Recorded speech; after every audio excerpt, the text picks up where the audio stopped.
नमस्कार किसान भाइयों, कैसे हैं आप लोग। उम्मीद करता हूँ बहुत ही बढ़िया होंगे। किसान भाइयों, आज की इस वीडियो में हम बात करेंगे धान की फसल में पहली खाद कब डालें, कौन सी डालें और कितनी मात्रा में डालनी चाहिए, जिससे हमारी धान की फसल में प्रॉपर तेज़ी से कल्ले ज़्यादा आएँ और पौधे की ज़रूरत के अनुसार पोषण मिल सके।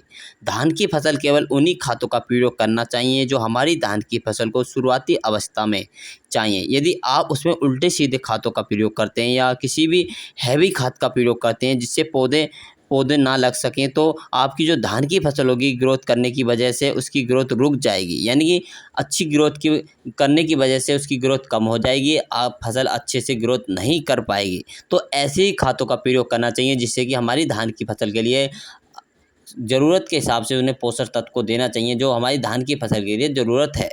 तो किसान भाइयों, उसी यानी कि आपकी फसल कभी देखा होगा कि यह फसल कभी-कभी पीली पड़ जाती है। किसान भाइयों, शुरुआती अवस्था में हमारी धान की फसल को ऐसे खाद की आवश्यकता होती है जो धान की फसल में जड़ों का विकास कर सके, पौधों में फुटाव कर सके और पौधों को एकदम हरापन ला सके। तो किसान भाइयों, आज की इस वीडियो में हम आपको धान की फसल में एक ऐसी खाद बताएंगे, यदि आप उसे अपनी धान की फसल में पहली खाद के रूप में डालते हैं या पहली बार डालते हैं, तो आपकी जो धान की फसल होगी उसमें फुटाव ज़्यादा होगा, कल्ले अधिक आएँगे और फसल एकदम हरी-भरी रहेगी।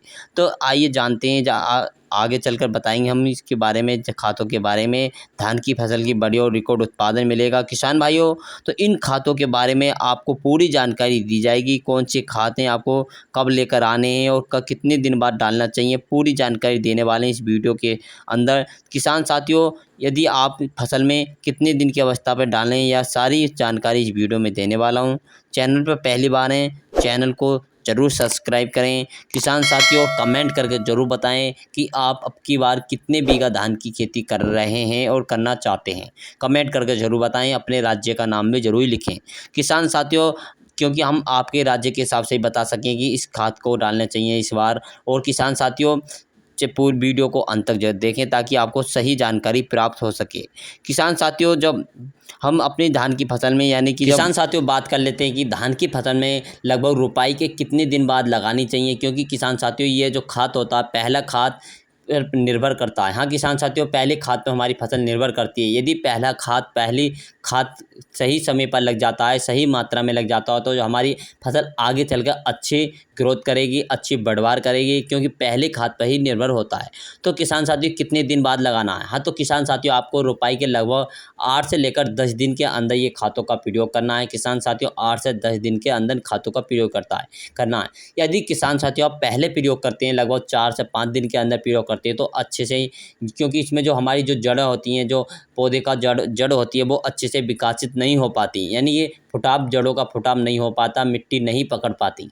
यदि आप 10 से 11 दिन के अंदर लगाएंगे तो वो जड़ तो होंगी, मिट्टी पकड़ लेंगी तो उसका ग्रोथ होने चालू हो जाएगी। तो किसान साथियों, जो जड़ें होंगी वो अच्छे से मिट्टी पकड़ लेंगी। लगभग 8 से 10 या 11 दिन के अंदर इन खादों का प्रयोग करना चाहिए। तो किसान साथियों, बात कर लेते हैं कौन कौन से खाद हैं। तो किसान साथियों, सबसे पहले जो आपको मार्केट में जाना है, मार्केट में से लेकर आना है। किसान साथियों, किसान भाइयों, बात कर लेते हैं धान की फसल में पहली खाद के रूप में कौन से फर्टिलाइज़र लेकर आने हैं। इसके लिए किसान भाइयों, जो मार्केट से लेकर आने खाद लेकर आने, जो फर्टिलाइज़र लेकर आने, आपको लगभग 45 किलोग्राम प्रति एकड़ के हिसाब से लेकर आना है यूरिया। हाँ किसान साथियों, मार्केट में जाना है, मार्केट से लेकर आना है आपको 45 किलोग्राम प्रति एकड़ के हिसाब से यूरिया के साथ किसान भाइयों, आपको जो दूसरा फर्टिलाइज़र ऐड करना है, आपको लगभग किसान साथियों ऐड करना है, किसान साथियों, यूरिया के साथ नाइट्रोजन के साथ ऐड करना है जिंक। हाँ किसान साथियों, जिंक सल्फेट लेकर आना है। जिंक कई प्रकार की होती है, तो आपको 33% वाली जिंक सल्फेट का प्रयोग करना है किसान साथियों। इसी के यदि हम मात्रा की बात कर लेते हैं, तो लगभग आपको 1 एकड़ के लिए जिंक सल्फेट की 33% वाली जो मात्रा लेनी किसान साथियों, 5 से लेकर 8 किलोग्राम प्रति एकड़ के हिसाब से लेनी है किसान भाइयों। जिंक सल्फेट से हमारी जो धान की फसल में हरापन आता है, फुटाव तेज़ी से होता है, कल्ले अधिक निकलते हैं और जो फसल के अंदर जो ग्रोथ होती है बहुत तेज़ी से होती है।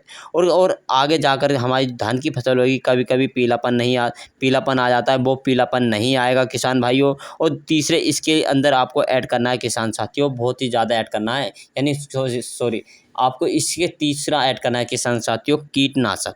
हाँ, ताकि हमारी धान की फसल जो दीमक होती है, जो अन्य छोटे छोटे सुड़ी हो जाती हैं नीचे, तो उसमें इल्ली हो जाती है, इसका प्रकोप ना हो सके इसमें आपको ऐड करना है कीटनाशक।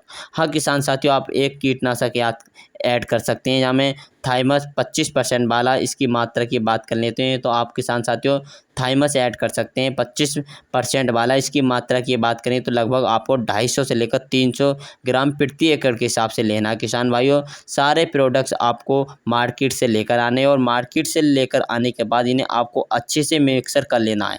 मिक्सर करने के बाद आपको अपनी धान की फसल में फेंक देना है या बखेर देना है। बखेरने के बाद किसान भाइयों, आपको अपनी धान की फसल में हल्की सिंचाई कर देनी चाहिए। सिंचाई ज़्यादा नहीं करनी चाहिए, हल्की सिंचाई करनी चाहिए, अच्छे से करनी चाहिए। किसान भाइयों, इस खाद के डालने के बाद लगभग 3 से 4 दिन के बाद आप देखेंगे कि आपकी जो धान की फसल है उसमें फुटाव तेज़ी से बढ़ेगा, पौधों की ग्रोथ अच्छे से होने लगेगी और एक फसल यानी कि आपकी फसल एकदम हरी भरी और अच्छी देखने लायक हो जाएगी। तो किसान साथियों, आप ऐड कर सकते हैं इन खादों के बारे में हमने आपको पूरी जानकारी बताई। यदि किसान साथियों आपको ये खाद नहीं मिले तो आप दूसरे खाद भी ऐड कर सकते हैं। तो आपको सबसे पहले जो लेनी है किसान साथियों, 45 किलोग्राम प्रति एकड़ के हिसाब से यूरिया लेना है। यूरिया के साथ किसान साथियों आप ले सकते हैं एसएसपी, जिसे सिंगल सुपर फास्फेट के नाम से जाना जाता है, 50 किलोग्राम प्रति एकड़ के हिसाब से ले सकते हैं। और किसान साथियों तीसरा आपको ऐड करना है इसके अंदर कीटनाशक। हाँ किसान साथियों, कीटनाशक ऐड करना जो प्रोपिनिल आता है 3% वाला, प्रोपिनिल 3% वाला जीआर के नाम से आता है, आप इसे ले सकते हैं, जिसे रीजेंट के नाम से जाना जाता है। आप इसे ले सकते हैं, रीजेंट प्रोपेनल 3% वाला ले सकते हैं किसान साथियों। इसकी मात्रा आपको 5 किलोग्राम प्रति एकड़ के हिसाब से लेनी है। तीनों खादों को आपको मार्केट से आपको इन्हें आपके अच्छे से मिक्सर कर लेना। अच्छे से मिक्सर करने के बाद अपनी धान की फसल में बखेर देना या डाल देना चाहिए, जिससे आपको यह बखेरने के बाद आपको हल्की से पानी मैंडों से बाहर नहीं भागना चाहिए, सिंचाई हल्की करनी चाहिए। और किसान साथियों से सिंचाई करने के बाद आपकी जो धान की फसल होगी काफ़ी अच्छी हरी भरी, काफ़ी अच्छी रहने वाली है, स्वस्थ रहने वाली है, जिससे कोई कीट नहीं लगेगा, ग्रोथ अच्छे से होगी, फुटाव अच्छे से होगा, कल्लों की संख्या अधिक हो जाएगी। यदि किसान साथियों हमारी बताई गई ये जानकारी अच्छी लगी तो चैनल को सब्सक्राइब जरूर कर लें नए हैं चैनल पर, और वीडियो को लाइक करें, अपने दोस्तों को भी शेयर कर सकते हैं। Ajay Pal agriculture YouTube channel में आप सभी सदस्यों का जुड़ने के लिए बहुत बहुत धन्यवाद। मिलेंगे नेक्स्ट वीडियो के साथ। जय जवान।